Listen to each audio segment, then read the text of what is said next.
Waziri wa Ujenzi na mbunge wa jimbo la Mkuranga Mheshimiwa Abdalla Hamisi Ulega wiki hii ametoa chakula kwa wakazi kadhaa wa wilaya hiyo ambao wenye uhitaji katika kipindi cha mfungo wa Ramadhani na Kwaresma. Akitoa msaada huo wa chakula kwa wakazi wa jimbo hilo, amesema kwamba lengo kubwa ni kusaidia na umekuwa ni utamaduni wake ambao wanaofanya kila mwaka kipindi kama hiki kuweza kutoa chakula kwa watu mbalimbali ambao wanapatikana wilaya ya Mkuranga.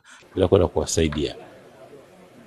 Lakini kuhusiana na ile la jioni ni utamaduni wetu. Hata hii huwa tunafanya kila mwaka. Tunapeleka huko vijijini kote kwa kadri Mungu alichotujalia. Hatuwezi kumpata kila mmoja na kumfikishia kila mmoja. Lakini kadri vile Mwenyezi Mungu anavyokuwa ameturuzuku. Na jioni tunafuturu, kawaida yetu kufuturu na watu hapa jimboni.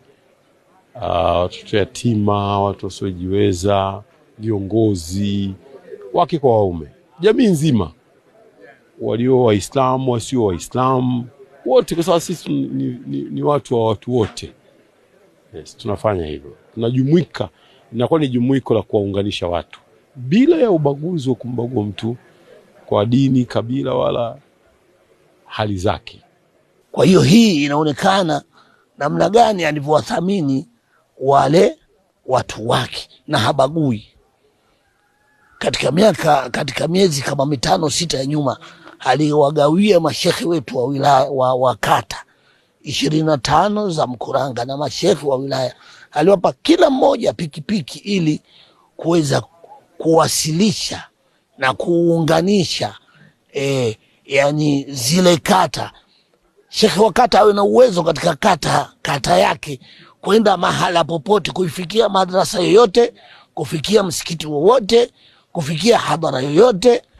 Kwa kweli tunamshukuru, yuko makini mno na ametuwekea hadhara kubwa, ingawa inaitwa ya baraza na amelishirikisha baraza katika hilo, lakini asilimia takriban 90 ya hadhara ile ambayo inafika karibuni milioni 100 na kitu anakuwa anaisimamia yeye, kuwakusanya watu kutoa sehemu mbalimbali, magari na ghasia zote, ili mradi tu nasema mimi na furaha kwa sababu yuko huku na huku katika viongozi wa kijamii wote anashirikiana nao. Mara hii alivyogawa zile pikipiki mpaka ndugu zetu wa makanisani hawa aliwapa mapikipiki bila kujali labda yeye Muislamu wale wengine si. Hapana, sema nyote nyinyi na mimi tunafanya kazi moja, kwa hiyo lazima na nyinyi mpate. Tunashukuru sana kwa mheshimiwa kutupa msaada huu kwa upande wetu wa kina mama.